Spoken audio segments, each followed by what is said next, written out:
নমস্কার, আমি আলপনা হোম কুকিংয়ে আপনাদের সকলকে স্বাগত। তো বন্ধুরা, এরকম যদি টমেটো চাটনি খাওয়ার শেষে পাতে যদি একটু থাকে তবে কী না মজা হয়। কিভাবে বানিয়েছি আপনারা দেখুন। তার আগে আপনাদের কাছে আমার ছোট্ট একটা অনুরোধ, যারা এই চ্যানেলটাকে সাবস্ক্রাইব করেননি তারা আমাকে সাবস্ক্রাইব করে দিয়ে পাশে থাকবেন, আর যারা করেছেন তাদেরকে আমার অসংখ্য ধন্যবাদ। এখানে আমি 5টা টমেটো সিদ্ধ করতে বসিয়ে দিয়েছি বড় সাইজের। সিদ্ধ করার সময় আমি হাফ চামচ লবণ আর কিছু পরিমাণ চিনি দিয়েছিলাম। চিনিটা দিয়েছি যাতে কালারটা ভালো থাকে, সেই জন্য। টমেটো সিদ্ধ হয়ে আসলে টমেটোর প্রত্যেকটা খোসা ছাড়িয়ে নিয়ে আমি একটা পাত্রের মধ্যে রেখে সাইডে রেখে দিলাম। আমি সিদ্ধ করার সময় যে জলটা দিয়েছিলাম সেই জলটা নষ্ট না করে সেখান থেকে কিছু পরিমাণ গরম জল নিয়ে তার মধ্যে আমি কিছু পরিমাণ কিশমিশ আর কিছু পরিমাণ কাজু ভিজিয়ে দিয়ে দিলাম।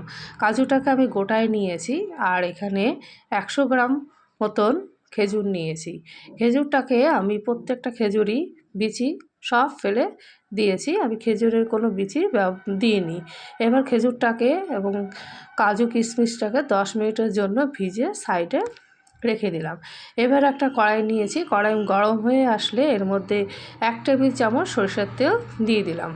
তেল গরম হয়ে আসলে 5 ফোড়ন দিয়ে 2টো শুকনো লঙ্কা দিয়ে তার মধ্যে আগে থেকে তোমার সিদ্ধ করা টমেটোগুলো দিয়ে দিলাম।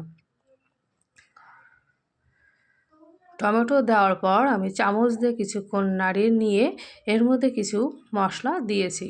এখানে সামান্য পরিমাণ লবণ দিয়ে দিলাম, যেহেতু সিদ্ধ করার সময় লবণ কম দিয়েছিলাম, মানে সামান্য পরিমাণ দিয়েছিলাম, সেই জন্য এখানে অল্প পরিমাণ দিলাম। আর হাফ চামচ পর্যন্ত হলুদ গুঁড়ো দিয়েছি, দিয়ে আমি চামচ দিয়ে ভালো করে নাড়িয়ে চাড়িয়ে নিয়ে নিলাম। নাড়ানোর পর আমি 10 থেকে 15 মিনিটের জন্য একটা ঢাকনা দিয়ে ঢেকে রেখে দেব। 10 মিনিট পর ঢাকনা তোলার পর আমার টমেটোটা মোটামুটি সিদ্ধ হয়ে এসছে এবং কিছুটা জল বেরিয়ে এসছে। এবার আমার সেই আগে থেকে ভিজিয়ে রাখা কাজু কিশমিশ আর খেজুর আমি দিয়ে দিলাম। দেওয়ার পর আমি আবার চামচের সাহায্যে ভালো করে নাড়িয়ে চাড়িয়ে নিয়ে আবার আমি 5 থেকে 10 মিনিটের জন্য ঢাকনা দিয়ে ঢেকে রেখে দেব। ঢাকনা দেওয়ার পর আমার মোটামুটি টমেটোটা হয়ে গেছে, সামান্য পরিমাণ ঝোল আছে। যেহেতু আমি টমেটোর চাটনিটা শুকনো বানাবো, সেই জন্য আমি মোটামুটি ঝোলটাকে শুকিয়ে নেব। এখানে আমি মিষ্টির জন্য 3 থেকে 4 চামচ চিনি ব্যবহার করেছি। আপনারা যদি চিনির পরিমাণ বা মিষ্টির পরিমাণ যদি বেশি খান তাহলে চিনির পরিমাণটা একটু বাড়িয়ে দেবেন, আর যদি কম খান তাহলে কমিয়ে দেবেন।